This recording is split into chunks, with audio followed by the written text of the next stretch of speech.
बच्चों, इस सेशन में हम लोग इक्वेशन ऑफ प्लेन तब देखेंगे जबकि हमें क्या कंडीशंस दी हैं कि किसी वेक्टर के ये परपेंडिकुलर है, मतलब वो परपेंडिकुलर वेक्टर दिया है और प्लेन किसी गिवन पॉइंट से पास हो रहा है। इस कंडीशन में प्लेन की क्या इक्वेशन होगी? तो आप लोग देखिए, अगर कोई भी स्पेस में वेक्टर है, जैसे आप देख सकते हैं ये वाला डायग्राम देखिए, ये जैसे है बच्चों, देखिए। तो स्पेस में यहाँ पे एक ये वेक्टर है, ये वेक्टर के इस वेक्टर के परपेंडिकुलर तो बहुत सारे प्लेन हो सकते हैं, सारे प्लेन इस गिवन वेक्टर के परपेंडिकुलर है। लेकिन अगर हमें ये कंडीशन दे दी जाए कि गिवन प्लेन किसी इस वेक्टर के परपेंडिकुलर हो और साथ में किसी एक गिवन पॉइंट से पर्टिकुलर पॉइंट से पास होता, तब हमारा एक यूनिक प्लेन होगा। सिर्फ एक ही प्लेन ऐसा होगा जो किसी दिए हुए वेक्टर के परपेंडिकुलर हो और किसी दिए हुए पॉइंट से पास हो। इस कंडीशन में प्लेन की क्या इक्वेशन होगी ये हम लोग देखते हैं। तो देखिए, जैसे ये है बच्चों, ये यहाँ पे ये एक प्लेन दिया हुआ है स्पेस में, और प्लेन में यहाँ पे एक वेक्टर n है, ठीक है। वेक्टर n के परपेंडिकुलर ये प्लेन है, मतलब कि इस प्लेन के साथ हम कह सकते हैं इस वेक्टर n का 90 डिग्री का एंगल बन रहा है। अब और क्या दिया है? कोई पॉइंट a स्पेस में दिया जिसका पोजीशन वेक्टर ये ओरिजिन है, तो इसका पोजीशन वेक्टर है a। तो ये जो प्लेन है इस n वेक्टर के परपेंडिकुलर है और इस पॉइंट a से पास होता है, पॉइंट a से पास होता है। इस कंडीशन में इसकी क्या इक्वेशन होगी? तो हम एक रैंडम पॉइंट p ले लेते हैं इसी प्लेन पर, जो कि एक्स वाई जेड, जिसके कोऑर्डिनेट्स क्या है, एक्स वाई जेड है, उसका पोजीशन वेक्टर है स्मॉल r, ठीक है। तो इस n वेक्टर, क्योंकि ये प्लेन, इस प्लेन में ये जो वेक्टर है n वेक्टर के ये इस प्लेन के परपेंडिकुलर है, तो इस प्लेन पे जितने भी पॉइंट होंगे सब के सब इस n के परपेंडिकुलर होंगे। ये वाला है, जैसे मान लीजिए ये है, ये मैंने जो रजिस्टर लिया हुआ है और मैंने एक ये पेन ले ली है। पेन कैसा है देखिए बच्चों, ये परपेंडिकुलर है। तो जब ये परपेंडिकुलर है तो ये प्लेन है, जो कॉपी का प्लेन है, तो इसके जितने भी पॉइंट्स हैं, ठीक है, ये सारे जितने भी पॉइंट हैं उनके पोजीशन वेक्टर हम देखें, सब के सब इस परपेंडिकुलर इस वाली लाइन से 90 डिग्री का एंगल बनाएंगे। तो वही चीज यहाँ पे है। तो इस कंडीशन में ये जो वेक्टर AP होगा, वेक्टर AP ये n के परपेंडिकुलर होगा। तो हम लोग क्या कह सकते हैं कि यहाँ पे गिवन वेक्टर AP है, ये परपेंडिकुलर है वेक्टर n के। तो जब ये वेक्टर्स के परपेंडिकुलर हो गया, इसका क्या मतलब हो गया कि वेक्टर AP का n के साथ, n मतलब कि नॉर्मल वेक्टर इसको कह सकते हैं, डॉट प्रोडक्ट 0 होगा क्योंकि cos 90 डिग्री 0। लेकिन AP खुद क्या है? Position vector of P minus position vector of A। अब P का पोजीशन वेक्टर क्या है? ये जो मैंने बताया था, यहाँ देखिए, P का पोजीशन वेक्टर है R। तो हम क्या, R और पॉइंट A, ये गिवन पॉइंट है जिससे प्लेन पास हो रहा है, तो इसका पोजीशन वेक्टर क्या है? A। तो AP का पोजीशन वेक्टर है R माइनस A, और इसका डॉट प्रोडक्ट किसके साथ लेना है? Given vector normal n is equals to 0। तो ये जो इक्वेशन है R minus A dot n is equals to 0, ये इक्वेशन ऑफ प्लेन का कौन सी फॉर्म है? ये वेक्टर फॉर्म या वेक्टर इक्वेशन है ये, ठीक है। अब इसमें देखिए R को क्या लिया हम लोगों ने, यहाँ पे R है xi cap plus yj cap plus zk cap. n को, जो गिवन वेक्टर था जिसके नॉर्मल ये प्लेन है, इसको हमारा अजम्पशन होगा, n को हम क्या मान लेंगे? मान लेते हैं इसके direction ratios capital A, capital B and capital C है। तो ai cap plus bj cap plus ck cap. इसी तरह से पॉइंट A, जिससे कि ये प्लेन पास होता है, गिवन पॉइंट है, अगर हम मान लें कि इसके कोऑर्डिनेट्स x1, इसके डायरेक्शन रेशियोज इसके x1, y1 और z1 है, तो ये वेक्टर A क्या हो जाएगा? x1 i cap plus y1 j cap plus z1 k cap.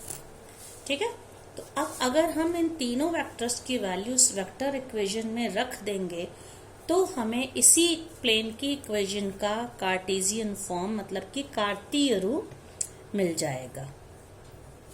तो कार्टेशियन फॉर्म में इसकी इक्वेशन क्या हो जाएगी, इसकी देखिए वैल्यू रखते हैं r minus a dot n is equals to 0 और we can say r minus a का क्या मतलब, हम डिफरेंस ऑफ कोऑर्डिनेट्स लेते हैं r के और a के। देखिए r का है x y z और a का है x1 y1 एंड z1। तो r माइनस a क्या हो जाएगा, x minus x1 i cap plus y minus y1 j cap plus z minus z1 k cap. इसका डॉट प्रोडक्ट किस वेक्टर के साथ लेना है, n, that is a capital A i cap plus capital B j cap plus capital C k cap, and this dot product is 0, so or we can say what will be the Cartesian form for the equation of the plane ax minus x1 plus b y minus y1 plus c z minus z1 is equals to 0। अब हमें यहाँ पे ये याद रखना है बच्चों, capital A B C क्या है, उस नॉर्मल वेक्टर के डायरेक्शन रेशियोज हैं जो प्लेन के परपेंडिकुलर है।